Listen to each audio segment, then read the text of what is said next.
Oh, does this confuse you? Hey, it confused me too. 6 Mesmers? Really? Why? 6 of them? Sorry, I just wanted you to experience what I experience when I go roaming around. A little behind the scenes action, if you will. Anyways, let's get into it. It wouldn't be the roaming experience without a North Camp fight. And in this fight, I'm going to fight a Spellbreaker, a Willbender, and a Silly Catalyst. Now, to start off this fight, Spellbreaker comes at me first, but I'm not going to commit any real damage to him at first.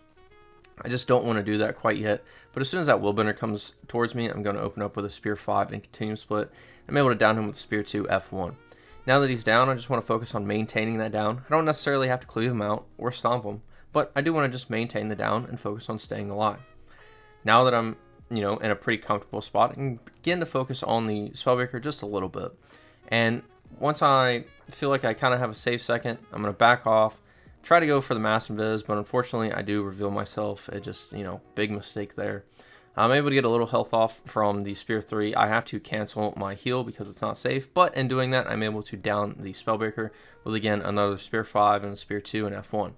Now, all I'm left with is the Catalyst. However, my cooldowns are pretty low and I don't really have a lot of Conti clear, and I have to use my Distort really before I kind of want to, but I have 5 bleeds on me. I have to do something. Try to get a couple blocks off, but the bleeds are still there, so I'm forced into the weapon swap where I can Spear 3 and then get another heal off. I'm able to kite the Spellbreaker for the most part while he's rallied, or vengeance, excuse me, and I back off and make some distance. Definitely want to make sure I dodge that Dragon's Tooth, and now I'm ready to kill the Catalyst. My Conti clear mantra's up, I'm kind of ready to go, I'm waiting on this heal, and alright, I'm ready to wrap this fight up, and never mind. Thieves are an integral part of the roaming experience, like this guy. He's laugh spamming me. Who is this guy? Huh, okay. I'll fight him, I guess.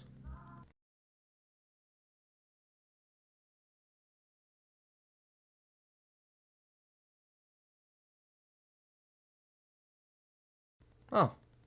Alright, moving on to EBG. This next fight's going to be a 1v4. It's going to be 2 Reapers, a Mirage, and a Willbender. Now, definitely want to get one of the Reapers out of the way pretty quickly. I'm going to open up defensive just to see what kind of cooldowns they waste into me. I was going to go for a Spear Burst here, but I saw the Willbender poured in, decided it was best to back off, get the Mass Invis, and go for a safe heal. Now that I have my health up, decide, let's go for the burst now. And in doing that, I actually am able to down the Mirage, and then also chase the Reaper with another Spear 5 and down him as well. Once the other two make their way towards me, I'm going to port away to the other down, try to get a little damage off. I'm able to catch the other Reaper with the Shield 5 return. Give me a couple seconds of breathing room, making sure that I clear that poison before I get the heal off.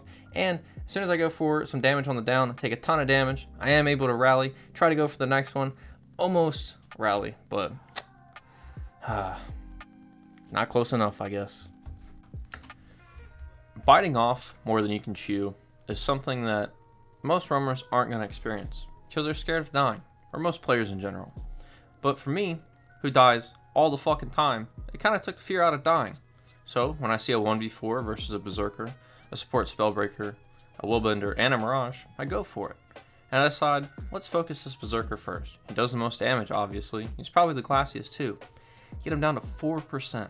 Did you see that? 4%. And he's back up to almost full. So what do I do now? I back off. It's the only option I have.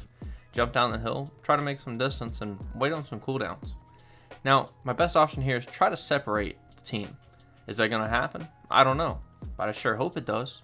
So, there's a Mirage that jumps down, the Berserker follows him, and then the support Spellbreaker. But, let's pause right here. Let's talk about this Berserker real quick. If you haven't noticed, he's got signets now. He didn't have that 10 seconds ago. Wonder what that's about. Anyways, so there's 3 people down here. That means there's only 1 up there. Must be the Willbender. So I go towards that, try to get the 1 shot off, but unfortunately it just doesn't happen.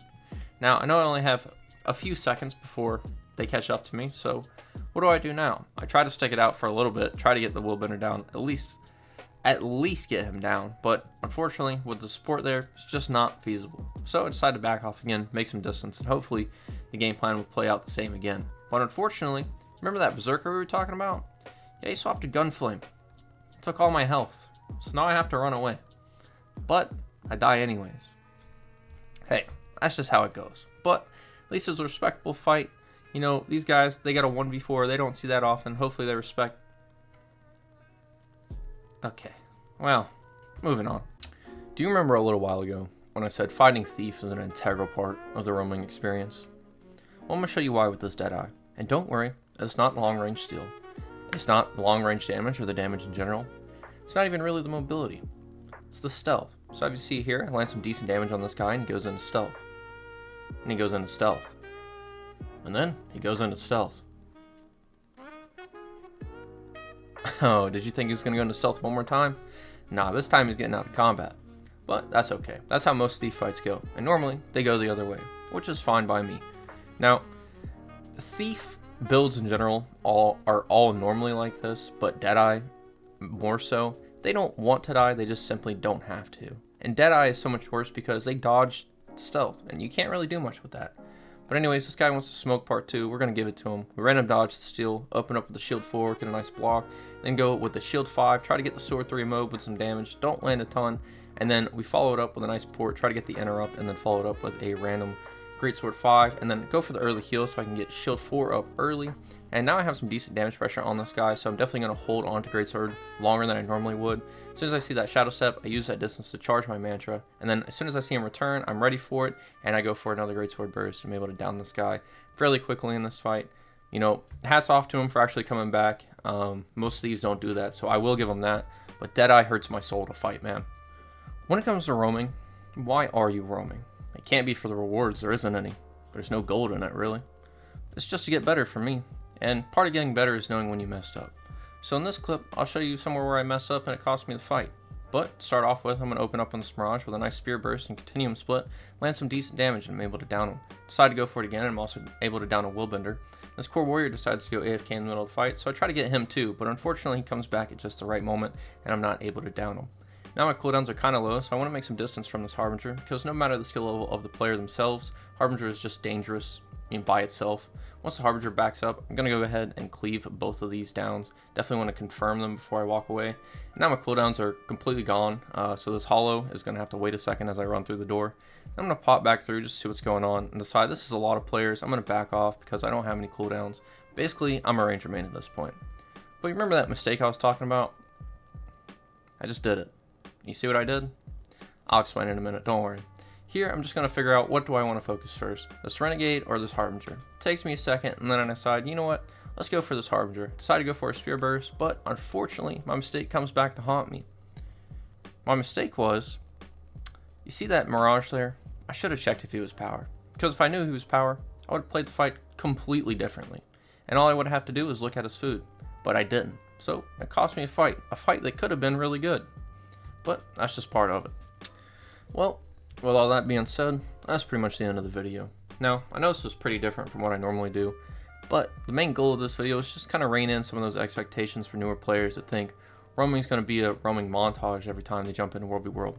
It's not, and part of roaming is straight up just dying, because when you die you learn, and learning is really how you get better at roaming. And if you think you die a lot, it's okay. Your boy probably dies twice as much, but that's the name of the game when you jump into fights you really shouldn't win in the first place.